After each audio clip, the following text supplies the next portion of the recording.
ചതയം നക്ഷത്രത്തിനെ കുറിച്ചിട്ടുള്ള ഒരു പൂർവ്വജന്മത്തിലെ ദോഷങ്ങളെ കുറിച്ചാണ് ചതയം നക്ഷത്രം. ജ്യോതിഷപ്രകാരമൊക്കെ നല്ല കാലമായിരിക്കും, പക്ഷേ ഒരുപാട് ദോഷങ്ങൾ സമ്മിശ്രിതമായിട്ട് വരും. എന്നിട്ട് ഈ മജിസ്ട്രേറ്റ് കള്ളത്തരം എഴുതി വയ്ക്കിച്ചേക്കുന്നു, കള്ള മജിസ്ട്രേറ്റ്. അപ്പം അദ്ദേഹത്തിൻ്റെ മുമ്പിലാണോ നമ്മളൊക്കെ പോയിട്ട് വിധി സത്യവും നീതിയും ധർമ്മത്തിനും വേണ്ടിയിട്ട് പോയി നിൽക്കുന്നത്? തുലാസിൻ്റെ മുമ്പിൽ ഇങ്ങനെ നിൽക്കുന്ന നീതി ദേവതയുടെ മുമ്പിൽ. നമസ്കാരം. ഒരു ഭരണകൂടം മാറി. കഴിഞ്ഞ 10 വർഷം പോലീസുകാരുടെ ഭീകര താണ്ഡവമായിരുന്നു അല്ലേ? ഒരു തെറ്റും ചെയ്യാത്ത എന്നെയും ഒരാൾ അറസ്റ്റ് ചെയ്തുകൊണ്ട് പോയി, ആരാണ്ട് പറഞ്ഞിട്ട്. പകുതി എത്തിയപ്പം അവിടുത്തെ സർക്കിൾ ഇൻസ്പെക്ടർ അദ്ദേഹത്തിന് എന്നെ അറസ്റ്റ് ചെയ്ത് കോടതിയിൽ ഹാജരാക്കി അത് TV-യിൽ ഷൂട്ട് ചെയ്തിട്ടേ പറ്റുള്ളൂ. അപ്പം ഞാൻ പറഞ്ഞു, സാർ ഇത് തെറ്റായ നടപടിയാണ്, എനിക്ക് ഈ സംഭവത്തിൽ എനിക്ക് പങ്കില്ല, ഇത് സാറ് ചെയ്യുന്നത് അബദ്ധമാണ്, തെറ്റാണ്. അദ്ദേഹം കേട്ടില്ല. മേലുദ്യോഗസ്ഥന്മാരുടെ ഏതോ സ്വാധീനത്താൽ അദ്ദേഹത്തിന് മറയൂർ സ്റ്റേഷനിൽ നിന്നാണ് എന്നെ അറസ്റ്റ് ചെയ്ത് വർക്കല കോടതിയിൽ കൊണ്ടുവന്ന് അവിടെ ഷൂട്ട് ചെയ്യാനായിട്ട് ഒരു യൂട്യൂബുകാർ വെയിറ്റ് ചെയ്യുകയാണ്. കൊണ്ടുവന്നേ പറ്റൂ. എന്തായാലും ഒരു 11 മണിയായപ്പോൾ വക്കീലിന് മനസ്സിലായി, ജഡ്ജിക്ക് മനസ്സിലായി അബദ്ധമാണെന്ന്. വക്കീൽ അപ്പം തന്നെ ജഡ്ജി അവിടെ ഇടപെട്ട് എന്നെ തിരിച്ചവിടെ കൊണ്ടുവിട്ടു. എന്നാലും അത് വാർത്തയാക്കി. വാർത്തകളാണല്ലോ പ്രധാനം. അദ്ദേഹത്തിൻ്റെ പേരും ഞാൻ മറക്കില്ല. അദ്ദേഹത്തിനെ പോലുള്ളവരുടെ താണ്ഡവം ഇങ്ങനെ നടത്തിയ 10 വർഷം പോലീസ് കാക്കിയിട്ടവരുടെ താണ്ഡവം നടന്ന കാലം. ഞാൻ മരിക്കണതിന് മുമ്പ് അയാളുടെ പേരിങ്ങനെ ഓർക്കണം എന്നാണ് ഞാൻ പറയുന്നത്. ഒന്ന് ആലോചിച്ച് നോക്കൂ, ഒരു തെറ്റും ചെയ്യാത്ത ഒരാളെ, നിരപരാധിയായ ഒരാളെ ഉറക്കത്തിൽ നിന്ന് വിളിച്ചുണർത്തിക്കൊണ്ട് പോവുക. വിളിച്ചുകൊണ്ട് പോയിട്ട് പേര് ദോഷം ഉണ്ടാക്കാൻ, അഭിമാനക്ഷത ഉണ്ടാക്കാൻ വേണ്ടി മാത്രം ഒരു അറസ്റ്റ് ഉണ്ടാക്കുക, എന്നിട്ട് തിരിച്ചു കൊണ്ട് വിടുക. ആ ഉദ്യോഗസ്ഥന് അദ്ദേഹത്തിൻ്റെ പേരൊന്നും ഞാൻ ഓർക്കില്ല, അദ്ദേഹത്തിൻ്റെ രൂപവും ഞാൻ മറക്കൂല. അദ്ദേഹത്തെ പോലുള്ള കിരാത താണ്ഡവമാടിയവർ, കാക്കി വേഷം ധരിച്ചുകൊണ്ട് പാവപ്പെട്ടവരുമേൽ കുതിര കയറിയവർക്ക് എന്തും ചെയ്താനുമുള്ള അധികാരമുണ്ടെന്ന് വിചാരിച്ച അദ്ദേഹത്തെ പോലുള്ളവർക്ക്, അദ്ദേഹത്തിനുണ്ട് ഭാര്യയും കുട്ടികളും സന്താനങ്ങളും ഒക്കെ ഉണ്ടാവുമല്ലോ, അവർക്കൊന്നും ഒരു ആപത്തുകളും ഉണ്ടാകാതിരിക്കട്ടെ. നമ്മളായിട്ട് ശപിക്കില്ല, പക്ഷേ ആ മുഖം ഞാൻ മറക്കൂല. ഒരു തെറ്റും ചെയ്യാത്ത ഒരാളെ മനഃപൂർവ്വം വാർത്തയ്ക്ക് വേണ്ടി അറസ്റ്റ് ചെയ്യുക, അങ്ങനെയുള്ള കിരാത താണ്ഡവം, പോലീസിൻ്റെ താണ്ഡവമാടിയ 10 വർഷം അല്ലേ? ആ രാഷ്ട്രീയ പാർട്ടിയുടെ അധപ്പതനം അല്ലേ? ഒന്നുമില്ലാതായിപ്പോയി ആ പ്രസ്ഥാനം അല്ലേ? എന്ത് കാരണങ്ങൾ കൊണ്ടാണെങ്കിലും, ഞാൻ രാഷ്ട്രീയം പറയുന്ന ഒരാളല്ല, ആ രാഷ്ട്രീയ പാർട്ടിയുടെ ആ ധാർഷ്ട്യത്തിൻ്റെ ആ ഏകാധിപതിയായിട്ട് ജീവിച്ച ആ ഒരു വലിയ മനുഷ്യൻ്റെ, അയാൾ ഒരുപാട് കഴിവുകളുള്ള ആളാണ്. കേരള രാഷ്ട്രീയത്തിൽ അല്ലെ, കേരളത്തിലെ ജനങ്ങൾക്ക് ഒരുപാട് നല്ല കാര്യങ്ങളൊക്കെ ചെയ്തിട്ടുണ്ട്, അതൊന്നും ഇല്ലയെന്ന് പറയുന്നില്ല. ഭരണം മോശമൊന്നും ഞാൻ പറയില്ല. പക്ഷേ എവിടെയോ എന്തോ പിന്നെ ജനങ്ങൾക്ക് പ്രിയപ്പെട്ടതല്ലാത്ത ഒരുപാട് കാര്യങ്ങൾ ചെയ്യേണ്ടി വന്നു. അതൊരു ധാർഷ്ട്യത്തിൻ്റെയും ഏകാധിപത്യത്തിൻ്റെയും സ്വഭാവം കൊണ്ട് ഉണ്ടായതായിരിക്കും ഒരു പക്ഷേ. അദ്ദേഹം തന്നെ ഇപ്പം അനുഭവിക്കേണ്ടി വരുന്നത് കണ്ടില്ലേ? ആ പ്രസ്ഥാനം തന്നെ നശിച്ചുപോയി അല്ലേ? എന്തുമാത്രം ആൾക്കാരെയാണ് വേട്ടയാടിയത് പോലീസ്. അവർക്ക്, ഈ പോലീസുകാർക്കൊരു മനസ്സാക്ഷിയില്ലേ? ഞാൻ അതിപ്പോഴും ആലോചിക്കും. അവർക്കൊന്ന് മാന്യമായിട്ട് സംസാരിച്ചാൽ എന്താ, മാന്യമായിട്ടൊന്ന് പെരുമാറിയാൽ എന്താ? അവർ മനുഷ്യരല്ലേ? ഈ കോട്ടിടുമ്പോൾ അവർ വേറൊരാളായിട്ട് മാറും. എന്തൊരു മനുഷ്യരാണ് അവർ! അവരുടെ ധിക്കാരപരമായ പെരുമാറ്റം അവരൊന്ന് ആലോചിക്കണ്ടേ? നിങ്ങൾ ഈ ഷർട്ട് ഇങ്ങോട്ട് ഊരി വെച്ചാൽ നിങ്ങളൊന്നുമല്ല. ഇത് ജീവിതത്തിൻ്റെ ഒരു കാലം 10, 60, 50 ഒക്കെ വയസ്സാകുമ്പോൾ, 50, 60 വയസ്സാകുമ്പം ഇതെല്ലാം ഊരി വെച്ചേ നിങ്ങൾ പറ്റൂ. ഏതെങ്കിലും ഒരു നല്ല നന്മയോടുകൂടി പോലീസ് ജോലി ചെയ്യുന്ന ഒരാൾ ജീവിതത്തിൻ്റെ അവസാന കാലം എത്ര പേരാണ് മനസമാധാനത്തോടും ശാന്തിയോടു കൂടി മൃത്യു വരിച്ചിട്ടുള്ളത്? എന്തുമാത്രം പേരാണ് എൻ്റെ അടുത്ത് വരുന്നത്. ഞാനിത് പറയാനുള്ളൊരു കാരണം മനസ്സിലായിട്ടുണ്ടോ? ഞാൻ ആരാച്ചാരുടെ മകൾ എന്ന് പറഞ്ഞൊരു നോവൽ എഴുതി, അടിയന്തരാവസ്ഥ കാലത്തെ പോലീസുകാരെ കുറിച്ച്. നന്നായിട്ട് പിന്നെ അതിപ്പോൾ സിനിമ ആവാനായിട്ട് ഞാൻ കൊടുത്തിട്ടുണ്ട്. എന്നുള്ളത് എനിക്കറിയത്തില്ല. എന്ത് മോശമായിട്ടാണ് പോലീസുകാർ ജനങ്ങളോട് പെരുമാറുന്നത്. എന്നാൽ നന്നായിട്ട് പെരുമാറുന്ന ഒരുപാട് പേരില്ലേ? ഒരുപാട് നല്ല മനുഷ്യരുണ്ട്. ഈ കുപ്പായി ഊരി വയ്ക്കാൻ നടക്കുന്ന ഒരുപാട് പേരുണ്ട്. ജോലി മതിയാക്കി പോകാൻ ആഗ്രഹിക്കുന്ന ഒരുപാട് പേരുണ്ട്. പോലീസുകാർ എന്ത് മോശമായിട്ടാണ് ആൾക്കാരോട് പെരുമാറുന്നത്. വെറുപ്പാണ്, കാക്കി വസ്ത്രത്തോട് വെറുപ്പാണ് അല്ലേ? ഈ പോലീസിൻ്റെ ഓരോ അക്ഷരത്തിനെ കുറിച്ചുള്ള ആ എക്സ്പ്ലനേഷനുണ്ട്, ഓരോ പിന്നെ നക്ഷത്ര പോലീസിനെ കുറിച്ചിട്ടുള്ള അതിൻ്റെ ഒരു മര്യാദ, ഒരു ബഹുമാനമെങ്കിലും കാണിക്കണ്ടേ പോലീസുകാർ? വളരെ മോശമാണ് പോലീസിൻ്റെ ഈ കഴിഞ്ഞ 10 വർഷത്തെ ദോഷം. ഇത് ഞാൻ പറയാനുള്ളതിൻ്റെ കാരണം, ഇന്നിപ്പോൾ പോലീസുകാരെ കുറിച്ച് സംസാരിക്കാനുള്ളതിൻ്റെ ഒരു കാരണം, ഒരു പോലീസ് ഉദ്യോഗസ്ഥൻ എന്നെ ബന്ധപ്പെട്ടിരുന്നു. അദ്ദേഹം എന്നെ വന്ന് കണ്ടു. അദ്ദേഹം റിട്ടയറായി. അദ്ദേഹത്തിന് കുറ്റബോധം കൊണ്ട്, അദ്ദേഹം ചെയ്തു പോയ കാര്യങ്ങളുടെ കുറ്റബോധം കൊണ്ട് അദ്ദേഹത്തിന് നീറി അദ്ദേഹം മരിക്കുവാണ്. അദ്ദേഹം ഈ പോലീസ് സർവീസിൽ നിന്ന് ഇപ്പോൾ റിട്ടയറായ ഒരാളാണ്. കാരണം ഈ ഭരണകൂടം അദ്ദേഹത്തിന് കൊടുത്ത ഒരുപാട് തെറ്റാണെന്ന് അറിഞ്ഞിട്ട് ചെയ്തു കൂട്ടിയ ഒരുപാട് പാപങ്ങളുടെ ഫലത്തിൽ നിന്ന് അദ്ദേഹത്തിന് ഉറങ്ങാൻ പറ്റുന്നില്ല. ഒരുപാട് എതിർ പാർട്ടിക്കാരോട് പെരുമാറിയത്, മനുഷ്യരോട് പെരുമാറിയത്, ലോക്കൽ കമ്മിറ്റി സെക്രട്ടറിയും ഏരിയ കമ്മിറ്റി സെക്രട്ടറിയും ഒക്കെ പറഞ്ഞാൽ ആ ഒരു ഇരിപ്പിടത്തിൻ്റെ സുഖത്തിന് വേണ്ടിയിട്ട്, ഇല്ലെങ്കിൽ അവർ പറയുന്നത് വേണ്ടി തെറ്റുകളെ മുഴുവൻ ശരികളാക്കുകയും ശരികളെ മുഴുവൻ തെറ്റുകളാക്കുകയും ചെയ്തിട്ട് ചെയ്ത കർമ്മങ്ങളിലുള്ള മനോദുഃഖം കൊണ്ട് നീറി മരിക്കുന്ന ഒരു പോലീസ് ഉദ്യോഗസ്ഥൻ. ഞാൻ പറയും, സാറേ ഇതിനൊന്നും ഒരു പരിഹാരമില്ല. ചേട്ടനൊരു കാര്യം ചെയ്യണം, ഏത് ഗംഗയിൽ പോയി കുളിച്ചാലും ചേട്ടൻ ഈ പറഞ്ഞു കൂട്ടിയ കാര്യങ്ങൾക്കൊന്നും ഒരു പരിഹാരമില്ല. ഇതിൻ്റെയൊക്കെ പാപഫലങ്ങൾ അനുഭവിച്ചേ പറ്റൂ. അത് അവരാരും വന്ന് തിരിച്ചൊരു ദ്രോഹവും ചെയ്യൂല. പക്ഷേ മനസ്സാക്ഷി, ഈ കുറ്റബോധമില്ലേ, ഈ കുറ്റബോധം മരണം വരെ വേട്ടയാടും.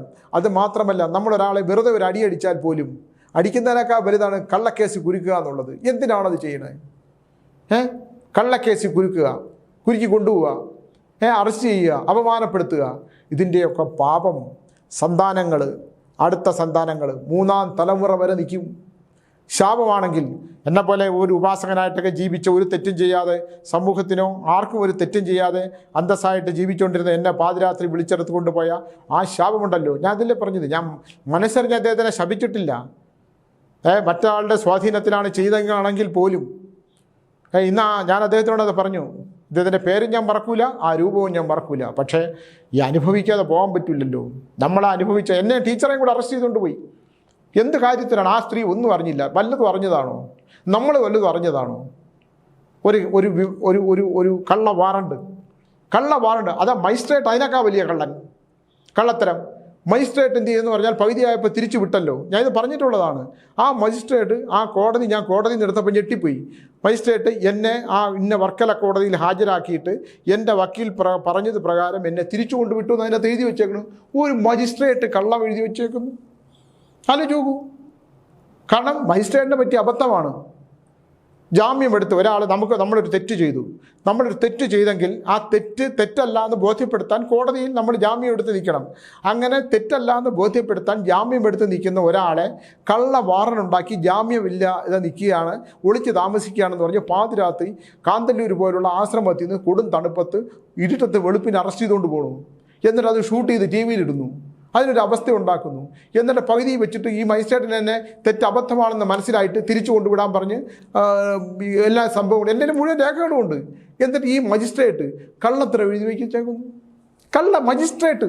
അപ്പം അദ്ദേഹത്തിൻ്റെ മുമ്പിലാണോ നമ്മളൊക്കെ പോയിട്ട് വിധി സത്യവും നീതിയും ധർമ്മത്തിനും വേണ്ടിയിട്ട് പോയി നിൽക്കുന്നത്? തുലാസിൻ്റെ മുമ്പിൽ ഇങ്ങനെ നിൽക്കുന്ന നീതി ദേവതയുടെ മുമ്പിൽ അതിനിപ്പുറത്ത് കോട്ട് ഇട്ടുകൊണ്ട് മുഴുവൻ ഒരു മനുഷ്യൻ എങ്ങനെയാണ് കള്ളത്തരം? ഒരു മനുഷ്യൻ ഒരു ന്യായാധിപൻ എങ്ങനെയാണ് കള്ളത്തരം എഴുതുക? എന്നിട്ട് ഞാൻ ഹൈക്കോടതിയിൽ കൊടുത്തു, രജിസ്ട്രാർക്ക് പരാതി കൊടുത്തു, പിന്നെ ബാർ കൗൺസിലിൽ കൊടുത്തു. നമ്മളാണ് തെറ്റ്. അതാണ് ലോകമെന്ന് ഞാൻ പറയുന്നത്. ഇതിനൊക്കെ ഈശ്വരൻ കൊടുക്കുന്ന ശിക്ഷയുണ്ട്. എന്താണ് ഇപ്പോൾ ഈ പോലീസ് ഉദ്യോഗസ്ഥൻ വന്നിരുന്ന് കരഞ്ഞില്ലേ? എന്താണ് അദ്ദേഹം കരഞ്ഞെന്ന് മനസ്സിലായോ? അദ്ദേഹത്തിൻ്റെ മകളുടെ മകൾ ലഹരിക്ക് അടിമയാണ്. ലഹരി.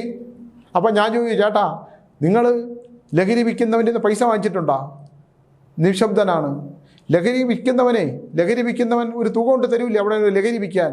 അതിൻ്റെ ഫലമാണ് പൈസ പൊട്ടിക്കത്തുണ്ട്. 23 വയസ്സുള്ള കുട്ടി, 23 21 വയസ്സുള്ള കുട്ടി മുറിക്കുള്ളിൽ ലഹരി ഉപയോഗിക്കുന്നു. പെൺകുട്ടി സഹിക്കാൻ പറ്റില്ല പുള്ളി. അപ്പം ഇത് ദൈവം എന്ന് പറയുന്ന ഒരു ശക്തിയാണ്. നമ്മൾ ഇത് ഓർക്കേണ്ട ഒരു വലിയ കാര്യമാണ്. ഈശ്വരൻ എന്ന് പറയുന്ന ശക്തി അവൻ കാണിച്ചു കൊടുക്കും. അദ്ദേഹം കരഞ്ഞില്ലെന്നേ ഉള്ളൂ. ഞാനിങ്ങനെ കുറേ നേരം നോക്കിക്കൊണ്ടിരുന്നു. ഞാൻ ഓരോ ഉദാഹരണങ്ങൾ സഹിതം ഈ സമൂഹത്തിൽ നടക്കുന്ന ഓരോ ഉദാഹരണങ്ങളാണ് നമ്മൾ പറയുന്നത്. ഈശ്വരൻ എന്ന് പറയുന്നത് നമ്മൾ അത്ര ഇല്ലയെന്ന് പറഞ്ഞാലും തൂണിലും തുരുമ്പിലും ഈശ്വരൻ ഉണ്ടെന്നുള്ളതിൻ്റെ തെളിവുണ്ടല്ലോ. ഈശ്വരൻ കണ്ടുകൊണ്ടിരിക്കുന്ന കാര്യങ്ങളാണ്. അപ്പോൾ അദ്ദേഹം എന്ത് ചെയ്തു? ഇഷ്ടംപോലെ പണം ഉണ്ടാക്കി. മാറ്റി കള്ളക്കച്ചവടക്കാരുടെടുത്തും കഞ്ചാവ് കച്ചവടക്കാരൻ്റെ അടുത്തുനിന്നും ഒക്കെ ഇഷ്ടംപോലെ പൈസ മേടിച്ചു, പൈസ ഉണ്ടാക്കി. ജോലിയുടെ കാലം കഴിഞ്ഞ് ഷർട്ട് ഊരി വെച്ച് വീട്ടിൽ വരുമ്പോൾ എന്താണ് അവസ്ഥ? മരുമകന് അഹിതമല്ലാത്ത ബന്ധം, മകളുടെ കണ്ണീര്.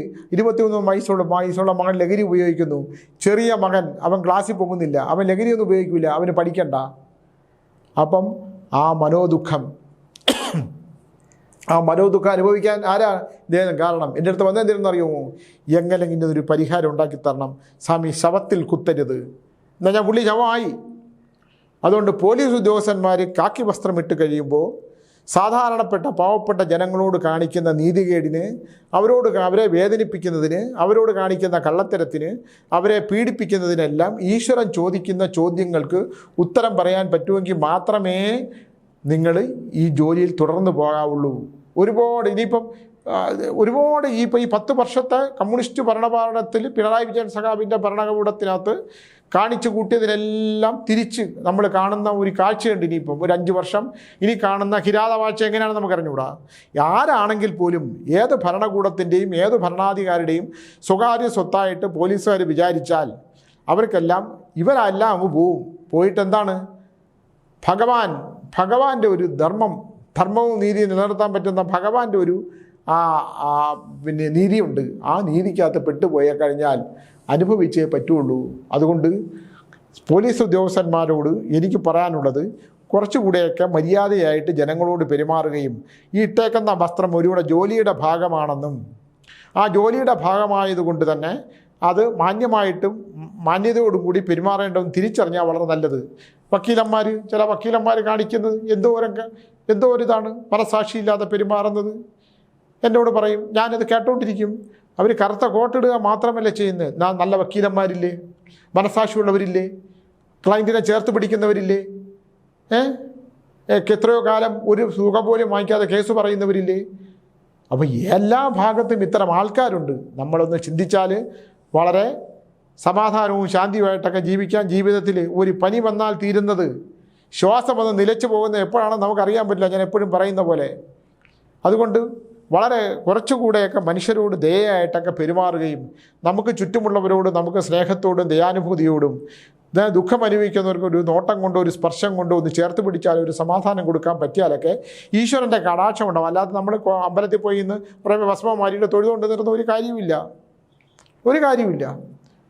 അപ്പോൾ ഇത്തരം കാര്യങ്ങളൊന്ന് ശ്രദ്ധിക്കണം. ഒരു ഭരണകൂടം മാറി അടുത്ത ഭരണകൂടം വരുന്നു, പോലീസ് ഉദ്യോഗസ്ഥന്മാരൊന്ന് ശ്രദ്ധിക്കുന്ന വളരെ നല്ലതാണ്. ഇല്ലെങ്കിൽ ജീവിതത്തിൽ അനുഭവിക്കാൻ പോകുന്ന മഹാവ്യഥകൾ, തെറ്റ് ചെയ്തു പോയി നമ്മുടെ വായിന്ന് വിട്ടു പോകുന്ന വാക്കുകൾ അല്ലേ, അത് അസ്ത്രമാണ്. അതിനെ ഒരു തിരിച്ചെടുക്കാൻ പറ്റില്ല. വില്ലിൽ നിന്ന് പോകുന്ന അസ്ത്രം അത് തിരിച്ചെടുക്കാൻ പറ്റില്ല. അത് രണ്ടും പുറപ്പെട്ടു പോയി കഴിഞ്ഞാൽ തിരിച്ചെടുക്കാൻ പറ്റാത്തതാണ്. അത് സമൂഹത്തിലുണ്ടാകുന്ന ദോഷമാണ്. അത് വളരെ വലുതുമാണ്. അതുകൊണ്ട് ഞാൻ എൻ്റെ അനുഭവം കൂടെ ചേർത്ത് വെച്ച് പറഞ്ഞു എന്നുള്ളതേ ഉള്ളൂ. അപ്പോൾ അവരൊക്കെ ചിലപ്പോൾ ഏതെങ്കിലും ആരുടെയെങ്കിലും സ്വാധീനത്തിനൊക്കെ വഴങ്ങി അത് ചെയ്യുന്നതായിരിക്കും. പക്ഷേ അത് ചെയ്യുമ്പോൾ മറ്റിടത്തൊരു മനുഷ്യനാണ്, അവിടെ മരത്തടിയല്ല, ഒരു മനുഷ്യനാണ് എന്നുള്ളൊരു ബോധം ഇവർക്കൊക്കെ വേണം. അപ്പോൾ പെരുമാറുന്നത് കുറച്ചുകൂടെയൊക്കെ മനുഷ്യത്വപരമായിട്ട് പെരുമാറുകയും അതിൻ്റെ സത്യാവസ്ഥ അന്വേഷിച്ചിട്ട്, സാർ ഇതെനിക്ക് ചെയ്യാൻ പറ്റില്ല, ഇതിൽ സത്യമില്ല, ഇതിൽ നീതിയില്ല, നമ്മൾ മനസ്സിലാക്കിയിട്ട് ചെയ്താൽ നമ്മൾ കുടുംബത്തിലേക്ക് കടന്നു ചെല്ലുമ്പോൾ നമ്മുടെ വീട്ടിൽ നമ്മുടെ ഭാര്യയും മക്കളും കൊച്ചുമക്കളും ഒക്കെ ഉണ്ട്, നമ്മൾ അവിടേക്കാണ് തിരിച്ചു ചെല്ലുന്നത്, അവർക്കിതിൻ്റെ ദുരിതം വന്ന് ചേരും എന്നുള്ളൊരു ഓർമ്മിപ്പിച്ചുകൊണ്ട് ഞാൻ ഈ പോലീസ് ഉദ്യോഗസ്ഥന്മാരോടുള്ള ഇന്ന് അദ്ദേഹം വന്നിരുന്ന് എൻ്റെ മുമ്പിൽ ഇരുന്ന് കരഞ്ഞപ്പോൾ, എൻ്റെ മുമ്പിൽ ഇരുന്ന് ഇത്രയും കാര്യങ്ങൾ പറഞ്ഞപ്പോൾ, തെറ്റുപോയ അബദ്ധങ്ങളും തെറ്റുകളും പിണറായി സഖാവിൻ്റെ പിന്നെ ഈ 10 വർഷത്തെ ഭരണത്തിനിടയിൽ ഒരുപാട് കൊള്ളരായ്മക്ക് കൂട്ടുനിൽക്കേണ്ടി വന്നതിനെക്കുറിച്ചൊക്കെ പറഞ്ഞു. വീട്ടിലെ അനുഭവങ്ങളും കൂടെ പറഞ്ഞപ്പോൾ ആ കരയുന്ന അല്ലെങ്കിൽ തേങ്ങിപ്പോകുന്ന ആ ദുഃഖിക്കുന്ന മനുഷ്യനെ ഒന്ന് ആശ്വസിപ്പിക്കാൻ പോലും എനിക്ക് കഴിയാതെ, ഒരു പരിഹാരങ്ങൾ പോലും ചെയ്യാൻ കഴിയാതെ, എന്ത് പരിഹാരമാണ് സ്വാമി ചെയ്യേണ്ടതെന്ന് ചോദിച്ചാൽ ഇത്തരം കാര്യങ്ങൾക്കകത്ത് പരിഹാരങ്ങളില്ല എന്ന് ഞാൻ അദ്ദേഹത്തിനെ ആശ്വസിപ്പിച്ചു വിട്ടു. അദ്ദേഹം അദ്ദേഹം തലകുനിച്ചിറങ്ങി പോകുന്ന കണ്ടപ്പോൾ എനിക്ക് ദുഃഖം തോന്നി. അത് ഞാൻ പറഞ്ഞു ഓർമ്മിപ്പിച്ചെന്നുള്ളതേ ഉള്ളൂ. ഇനിയിപ്പോൾ ചതയം നക്ഷത്രത്തിനെ കുറിച്ചിട്ടുള്ള ഒരു പൂർവ്വജന്മത്തിലെ ദോഷങ്ങളെക്കുറിച്ചാണ് ചതയം നക്ഷത്രത്തെക്കുറിച്ച് പറയുമ്പോൾ, ചതയം നക്ഷത്രക്കാർക്ക് ഗുണകരമായിട്ടുള്ള കുറേ കാലമായിട്ട് അവർക്ക് ദോഷകാലമാണ് ചതയം നക്ഷത്രത്തിനകത്ത്. ജ്യോതിഷപ്രകാരമൊക്കെ നല്ല കാലമായിരിക്കും, പക്ഷേ ഒരുപാട് ദോഷങ്ങൾ സമ്മിശ്രിതമായിട്ട് വരും. നല്ലതും ചീത്തയും കൂടെ ഇടകലർന്ന് വരും. വിവാഹം കഴിക്കാത്തവരാണെങ്കിൽ ആ വിവാഹയോഗം വരും. അബദ്ധത്തിൽ പോയി കല്യാണം കഴിക്കും. എല്ലാ കല്യാണം സൂക്ഷ്മതയോടുകൂടി വിവാഹ കാര്യങ്ങൾ ആലോചിച്ചുകൊണ്ടിരിക്കുകയും ചെന്ന് അബദ്ധത്തിൽ ചാടുകയും ചെയ്യും. അതങ്ങനെയാണ് ചതയം നക്ഷത്രക്കാർ. ചതഞ്ഞ സ്വഭാവമാണ് എന്ന് പറഞ്ഞാൽ എല്ലാവരും അല്ല കേട്ടാ. ഒരു തീരുമാനം എടുക്കാനൊക്കെ കുറേ നേരം എടുക്കും. പിന്നെ ഒരു കസേരയിലിരുന്നാൽ കുറേ നേരം നല്ല സ്പോഞ്ചൊക്കെ ഉള്ള കസേരയാണെങ്കിൽ അവിടെ കുറേ നേരം അങ്ങനെ ഇരിക്കും. ഒരു കാര്യം തീരുമാനിച്ചെടുക്കാൻ കുറച്ച് സമയം എടുക്കും. അങ്ങനെ ഒരു കാലഘട്ടത്തിൽ കൂടെയാണ് അവരിങ്ങനെ വന്നുകൊണ്ടിരിക്കുന്നത്. അപ്പോൾ വിവാഹം കഴിഞ്ഞിട്ടില്ലെങ്കിൽ ആ വിവാഹയോഗം ഉത്തമത്തിൽ നോക്കിയെടുക്കണം.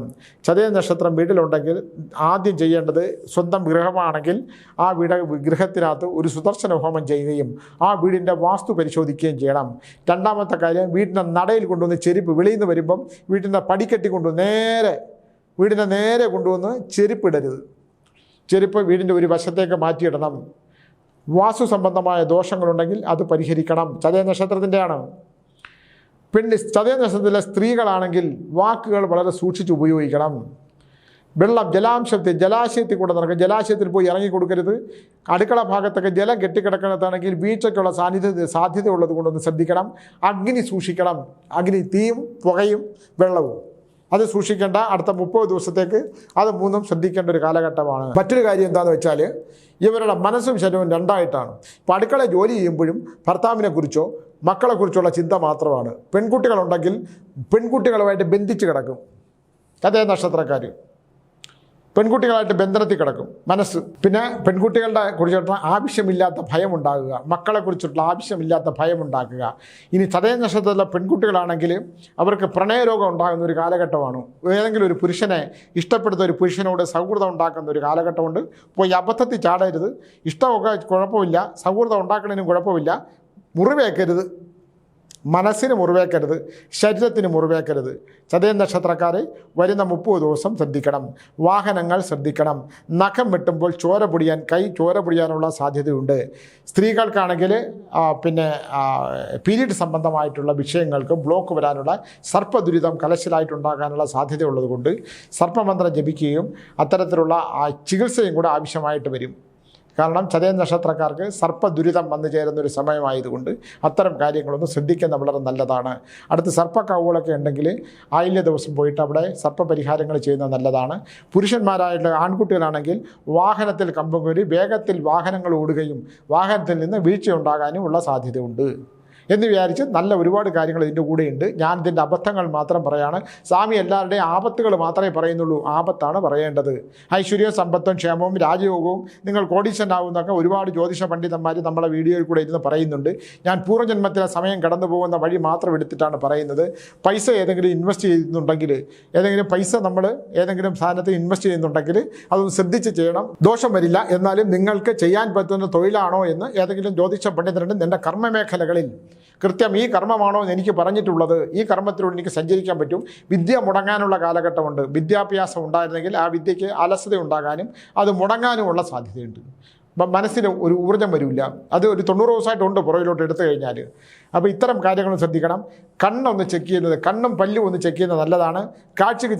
കാഴ്ചയ്ക്കും കേൾവിക്കും പല്ലിനും എന്നാൽ കഴുത്തിന് മുകളിലോട്ടുള്ള രോഗാവസ്ഥകൾ ഉണ്ടാകാനായിട്ടുള്ള മോശാവസ്ഥ, ഏറ്റവും മോശം കാലം ഈ ജീവിതത്തിലെ ഏറ്റവും മോശം ചതയ നക്ഷത്രക്കാർക്ക് അവർ ഒരു കുഴപ്പമില്ലെങ്കിൽ പോലും ഒന്ന് ബോഡി ചെക്കപ്പ് ചെയ്യണം നല്ലതാണ്. ഉദരം ഈ നട്ടൻ്റെ ഇരുവശങ്ങളിലും ഒരു പിടുത്തം വരും. ദഹനഗ്രന്ഥിക്ക് ഒരു കുഴപ്പമുണ്ട്. അതുകൊണ്ട് ചിക്കനൊക്കെ ഒന്ന് കുറച്ച് കഴിക്കണം നല്ലതാണ്.